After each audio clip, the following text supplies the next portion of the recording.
Welcome to the Stevenson High School 46th Credit Unit. School District 125 maintains a strong commitment to success for every student. A component of this effort is our dedication to substance abuse prevention.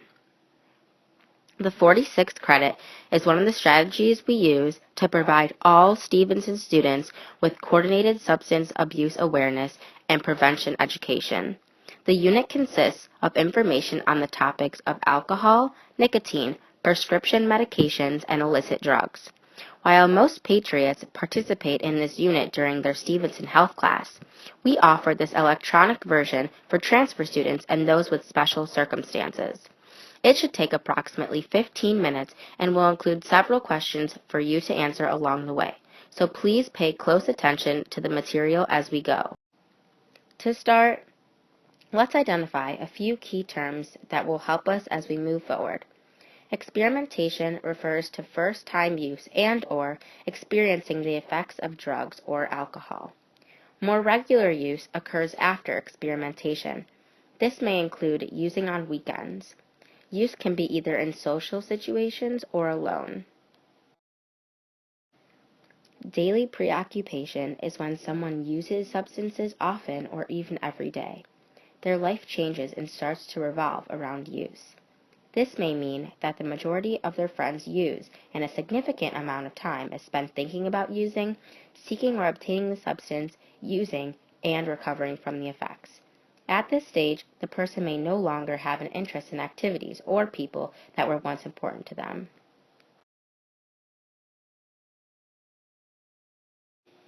Addiction, chemical dependence, is when it becomes necessary to use substances just to feel normal, function, or relieve withdrawal symptoms. If they abruptly stop use, they may experience withdrawal symptoms ranging from headaches and irritability to much more severe symptoms which require medical intervention. Recovery is an intense process in which an individual stops using and learns to live life without drugs or alcohol. It requires a complete overhaul in many behaviors and relationships. During recovery, an addict can experience periods of irrational thinking and may have a strong urge to return to using behaviors. During this time, they can seek assistance with a mental health or behavioral health professional through a rehab facility or in outpatient services. They may also find like-minded individuals in AA, NA, or similar 12-step programs. In each of these interventions, they will be encouraged to seek out non-using friends and end relationships with those who continue an active addiction or other forms of substance abuse. Without these interventions, they are more prone to relapse. Relapse is when someone working on recovery returns to substance use or the associated behaviors. There are several categories of substances: hallucinogens, opioids, stimulants, depressants, inhalants, and cannabis. They include both plant-based and synthetic substances. No one is better for you than another. All drugs can have a negative impact on your physical, social, and mental emotional health. Our serotonin and dopamine levels affect our health and behavior. When someone uses drugs, these chemicals initially increase.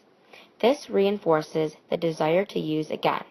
However, over time, the chemicals begin to deplete, and the result is that they are at lower levels than normal.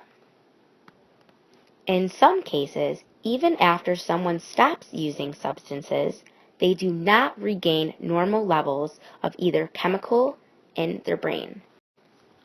Alcohol and drug use that begins as a teen can cause permanent damage to the brain's ability to plan, recall, and access information.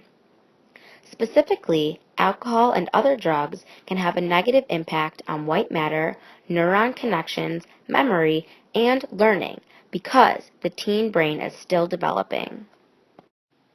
Research shows us that the younger a person is when they start drinking or using drugs to get high, the more likely they are to become addicted. That is why Stevenson High School and its students believe that substance abuse education and prevention needs to be an important part of our curriculum. Not everyone will react the same way while under the influence of the same drug because of several factors, including environment, person's mood or mental health, physical health, expectations, dosage, and potency. The additional factor with illegal drugs is that they are not monitored for chemistry and dose. There is no way to ensure that you are even getting what was asked for. It could potentially include or be laced with many other substances. Also, when two drugs are mixed, whether they are prescribed, illegal, or over the counter, the outcome can be harmful or possibly even deadly because of the synergistic effect. This means that the combined effect of more than one drug is greater than the effect of each individual drug. You probably already know that smoking and tobacco use is one of the most preventable causes of disease and early death that is estimated to be responsible for over 1,200 deaths per day. Did you also know that marijuana contains 50 to 70% more cancer-causing agents than tobacco products?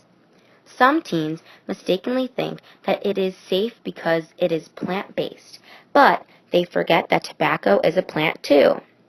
Marijuana is a completely different drug than it was in previous decades due to a significant increase in the amount of THC. Marijuana can also have a negative and irreversible impact on the brain.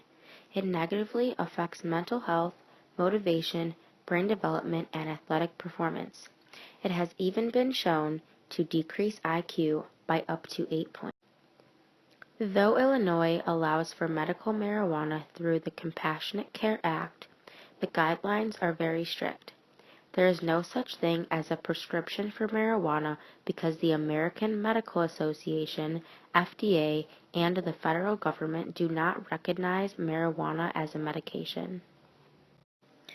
Individuals approved for medical marijuana due to specific, significant, and debilitating medical conditions are known as certified cardholders. Certified cardholders may not drive under the influence or use in public places. They may only purchase a specified amount from a state-regulated dispensary.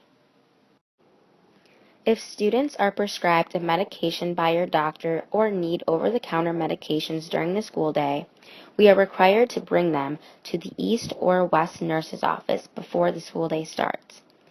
You can return there to take them as necessary throughout the day. Outside the nurse's office, possession of prescription or over-the-counter medications are considered prohibited substances and may result in school consequences, including suspension. Taking someone else's prescription drug is not only illegal, but is also extremely dangerous because the potency of the drug is based on a person's weight, severity of their illness, and other factors. If you believe you have a condition that requires medication, talk to your pediatrician who can help make that determination. No one should ever take medication that is not prescribed to them specifically. Research has also shown that the abuse of prescription painkillers are often a gateway to heroin because painkillers are harder to get and very expensive.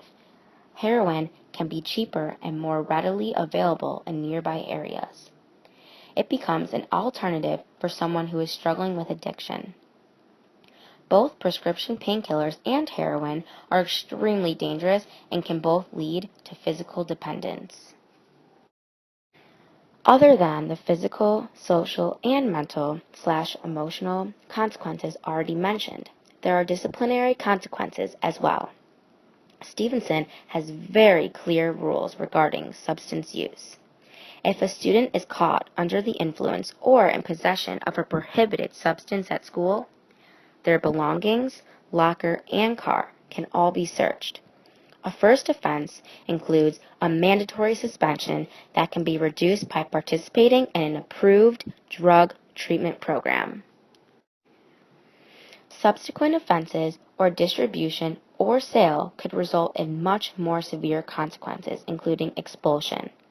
All offenses involving possession may also include police involvement. For anyone who participates in SHS athletics or clubs, there are additional rules and consequences. This is referred to the Co-Curricular Code of Conduct and is available online. For example, any member of a competitive club or team who is found in possession of a substance will receive the school consequences plus a suspension from their sport or club for 20 to 100% of the activity and loss of a leadership position if applicable. However, students who voluntarily self-report to their first alcohol or drug violation to the athletic, student activities, or fine arts directors may have their consequences reduced depending on the nature and severity of the situation.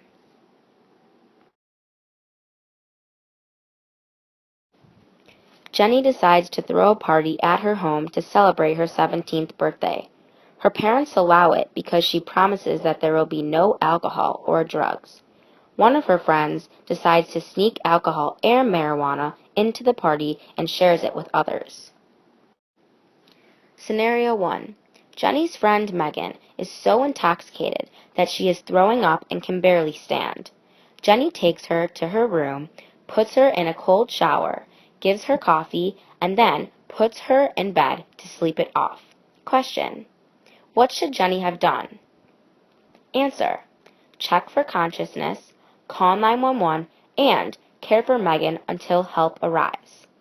It is a myth that cold showers, coffee, or sleeping it off will help, and, in fact, it may cause more harm.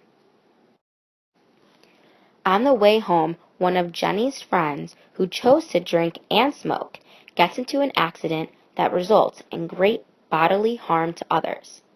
Did you know that the driver of the car could face possible imprisonment for up to 12 years and a fine of $25,000? Did you also know that because of social host laws, Jenny's parents could be sued and serve jail time? The Stevenson community expects and encourages socialization with friends, but that does not require the use of alcohol or other drugs. The majority of Stevenson students do not use substances regularly, so it should feel comfortable for you to be sober as well. We know that you are at your best when you are not using. There is no reason to add drugs or alcohol to your already amazing self. We want you to make a decision to be confident and proud of who you are already. No one ever thinks that they will become addicted. However, if you decide to experiment, you are already on that path.